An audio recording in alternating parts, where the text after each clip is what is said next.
जी, बिल्कुल, जिस तरह से हम अभी बात कर रहे हैं रिसेंटली कुछ दिनों से हम डेल्टा प्लस वेरिएंट की बात कर रहे हैं, बट जी। सबसे ज़्यादा महत्वपूर्ण बात है कि डेल्टा वेरिएंट के बारे में तो हमारे पास सब कुछ पता है, उसके क्लिनिकल आउटकम का हमें पता है और डेल्टा वेरिएंट जिस तरह से हमने देखा कि हमारे देश में सबसे ज़्यादा संक्रमण का कारण था, जिसको माना जा रहा है हाइली इन्फेक्शियस था, माना क्या जा रहा है वो बिल्कुल हमने ग्राउंड लेवल पे उसको देखा भी और फिलहाल अभी जो डेल्टा वेरिएंट है वो उसकी वजह से यूके के अंदर और भी काफ़ी देशों के अंदर केसेज़ फिर से बढ़े हैं। और दूसरा अभी हमारी दूसरी लहर भी पूरी तरह से नहीं गई है, तो अभी डेल्टा प्लस के बारे में तो हमारे पास उतना सारा डेटा नहीं है, ना हमारे पास उसकी कैरेक्टरिस्टिक को लेके, बायोलॉजिकल प्रॉपर्टीज़ को लेके उस तरह का डेटा डॉक्टर अवेलेबल समीर नहीं है। भारती, बट डेल्टा को जी, लेकर, जी, सर मैं जी। एक बार फिर से साफ कर देती हूँ, ये डब्ल्यूएचओ की तरफ से डेल्टा को लेकर कहा गया है।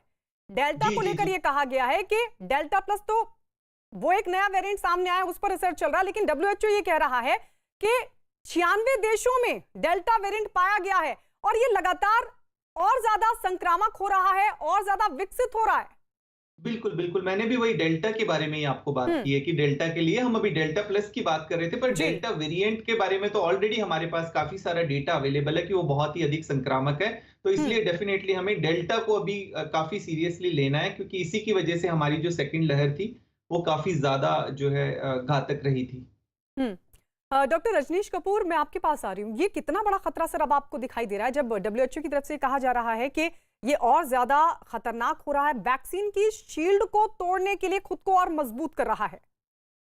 नो डाउट जो डेल्टा वेरिएंट जो हमने सेकेंड वेव में भी देखा, जो इतना पावरफुल और पैथेटिक सिचुएशन हुआ इंडिया के अंदर, mortality morbidity was very high. So कहीं ना कहीं ये इम्यून मैकेनिज्म से एस्केप करता है, ट्रांसमिसिबिलिटी बहुत ज़्यादा है। Now the WHO data is more concerning because it tells us that now it is existing in 96 countries. So almost लगभग 100 कंट्री के आसपास ये डेल्टा वेरिएंट है और ये बाकी सब वेरिएंट्स के ऊपर इन्फेक्टिव रहेगा, ये डब्ल्यूएचओ का मानना था इस स्टेटमेंट में। तो यस, जब वो इम्यून मैकेनिज्म एस्केप कर सकता है हम्म। और जबकि हमें ये भी पता है जो वैक्सीन्स हैं, although there is no data that no vaccine is not effective against delta, but ये डेटा जरूर है भी उनका इफेक्टिविटी इसके अगेंस्ट कम हो जाता है। हम्म। अगर वो 70-80% दूसरे वेरिएंट्स के लिए इफेक्टिव थे, तो डेल्टा वेरिएंट के लिए वो 50% ही इफेक्टिव माने जा रहे हैं। तो कहीं न कहीं इसका जो ज़ोर है, वो पिछले वेरिएंट से ज़्यादा है। एक तो ये कंसर्न है, जी। दूसरा कंसर्न है कि कहीं ये और म्यूटेट होकर ऐसा ना बन जाए, ये वैक्सीन बिल्कुल इनइफेक्टिव हो जाए। तब हम्म। जो अभी तक का हमारा प्रिपरेशन है, वो फ्यूटाइल हो जाएगा। हम्म। बट अभी तक ये है कि हमें और प्रिकॉशन लेने का ज़रूरत है। अब ऑस्ट्रेलिया में कोविड बिल्कुल पूर्ण रूप से कंट्रोल कर लिया गया था ऑलमोस्ट। हम्म। अब डेल्टा वेरिएंट के 20 केसेस पाए गए तो उन्होंने अलग-अलग सिटीज़ को लॉकडाउन कर दिया। हम्म। साउथ अफ्रीका में अलग-अलग दोबारा से लॉकडाउन शुरू हुआ। सो डेल्टा वेरिएंट का कंसर्न हर शहर, हर नए कंट्री में एक अलग रूप से सामने आ रहा है and people are getting more cautious, जो होना भी चाहिए। तो हम्म। डब्ल्यूएचओ की स्टेटमेंट यही बताती है that it's a time to be extra cautious against this variant.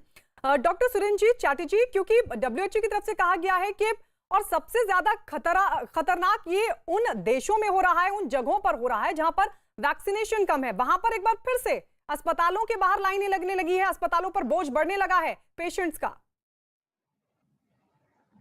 ज़रूर है कि वैक्सीनेशन तो बहुत ज़रूरी है। अगर हम लोग वैक्सीनेट करेंगे, तभी हम लोग इन म्यूटेशन से बच पाएँगे, इन्हीं वेरिएंट से बच पाएँगे।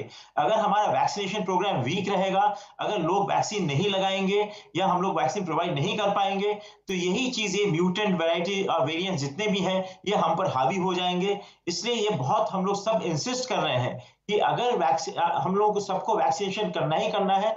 जितने ज़्यादा लोगों को हम लोग वैक्सीनेट करेंगे, हम्म। उतना ही ज़्यादा हम लोग इस पैंडेमिक पर काबू पा पाएंगे।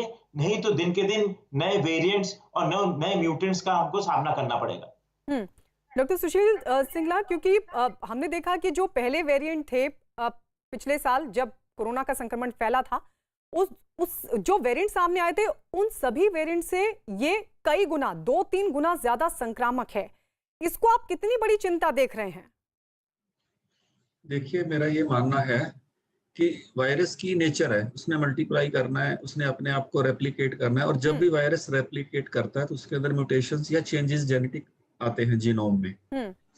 तो वायरस सर्वाइव करने के लिए ये जो नया वायरस है, इसकी एक तो ट्रांसमिसिबिलिटी ज्यादा है, ट्रांसमिशन फास्ट है, प्लस रेप्लिकेट फास्ट करता है। सबसे बड़ा इंपॉर्टेंट ये है कि जो होस्ट के जो हमारे लंग सेल्स है उसके अंदर फर्मली अटैच हो जाता है और इस वजह से इन्फेक्टिविटी बढ़ जाती है। और जहां तक ये सवाल है कि ये बच्चों को इन्फेक्ट करेगा, वो ये वाली वो पॉसिबिलिटी